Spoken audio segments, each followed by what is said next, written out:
heiddo fe. Yeah, shot off! Okay. No! Fe na. Sut oedd bywyd pam ti'n actually chwarae'r academi? O'n i'n joio bob dydd o'n i'n mae fe'n rhoi profion arbennig da chi.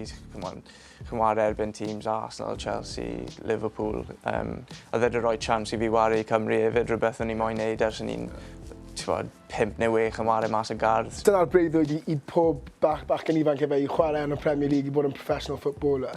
Ydy pawb yn meddwl, fi'n mynd i wneud e? Ie, fi'n credu mae rhaid i meddwl fel yna. Fi'n credu os chi ddim yn meddwl fel yna, dim chance o gwbl da chi.